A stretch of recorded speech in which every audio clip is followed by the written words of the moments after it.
this special time of unlimited seconds before our 6 minutes and 40 started. So I would just like to take this time to thank our sponsors and thank you guys all for coming here and providing this venue. This is a lot of fun.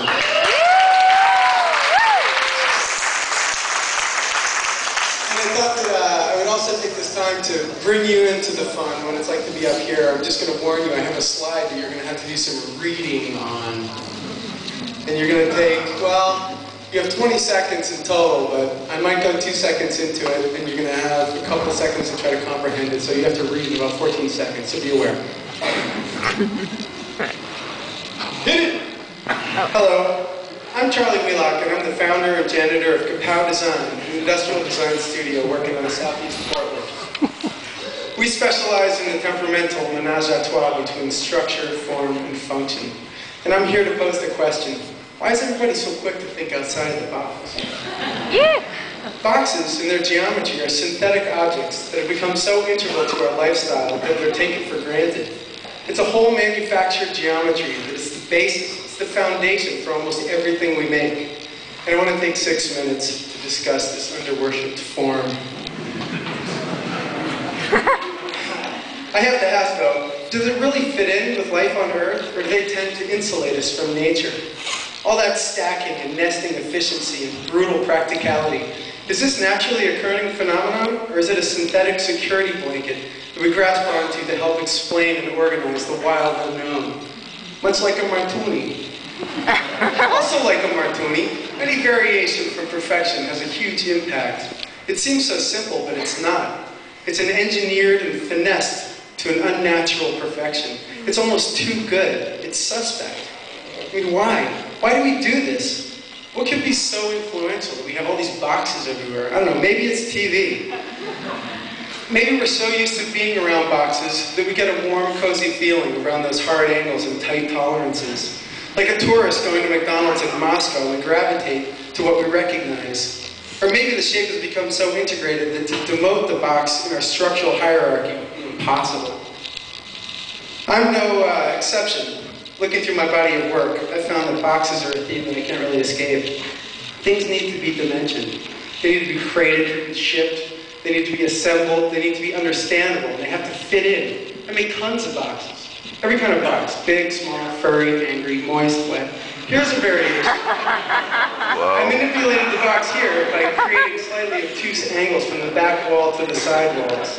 I call it living perspective. Trained as we are to accommodate right angles, we can be tricked. But venturing too far from the expected can come back and bite you on the ass, like it did for me in this job interview. Here's what we have to read.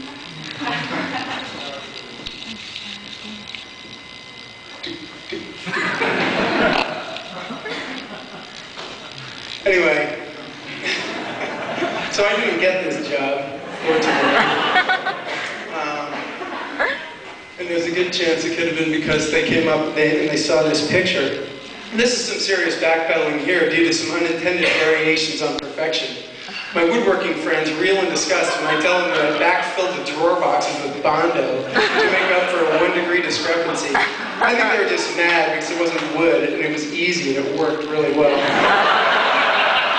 Besides these pants I'm wearing, this is probably the most organic thing I've ever made. It's a reading loft for a kid.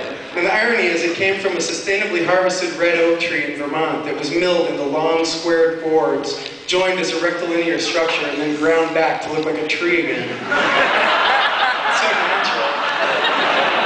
I mean, I'm literally surrounded by right angles. This modular unit is more of a haiku than a piece of furniture. I made it recently, and although I love it, I started to freak out as I gazed across my studio to see a billion variations of the same form. I thought I was going crazy. So I had to ask myself, I mean, do I even like squares? Do I make square things because they're easy and I'm accommodating? Am I letting my fabrication and cost constraints dictate my design work? Am I just recreating the cube? I started to question the validity of squares altogether.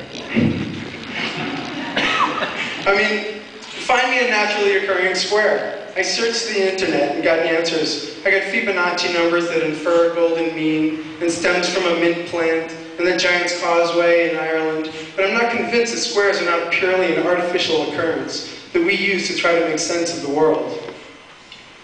A quantum physics in Switzerland told me that if a square exists in your mind, it's naturally occurring.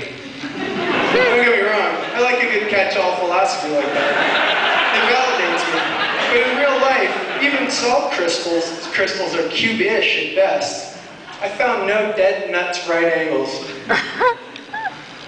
This is a Joseph Cornell sculpture. I met a woman at the ceramics show who said that whenever she embarks on a new art project, she starts by rolling a ball of clay in her hands. I usually start by drawing a square on a piece of paper. Maybe that's the difference between an artist and a designer. An artist starts with a circle and a designer starts with a square. Of course, leave to the architects to put a cube around the entire universe. This is an image of the New Hayden Planetarium at the Museum of Natural History in New York. I figured if the Bolshak group had the balls to put the universe in a box, I could turn it sideways. I don't know. Maybe they should have put it this way as up arrow on it. L'essentiel est invisible pour les yeux. This is my favorite box of all. This is a drawing from the Petit Prince. After drawing several unacceptable sheep for the Little Prince, out of frustration, the narrator drew this, and so the sheep was inside. I find it optimistic. The symbolic nature of a box is embodied here in this little silver thing on my windowsill. I was advised by a student of feng shui that I should place the names of companies for whom I would like to work inside this box, thereby increasing my chances of getting employed. If anybody wants some highly compacted ticker tape, let me know. Well, so what? I was going to use the box as a metaphor to sum up in 20 seconds the state of the planet, but instead I'm just going to say this. The beauty of the cube lies in its constraints. The dynamic simplicity of a box gives me comfort and a sense of control in a wildly complicated world. So I stand before you with my cube in my hand, asking you to reconsider this movement, to think outside of the box. Let's not let those creative types take that away from us too. I mean, if I was stranded on a desert island with nothing but a few shapes, I'd probably go with a couple of inch round spheres. What can I say? More fun? Thank you! Bye!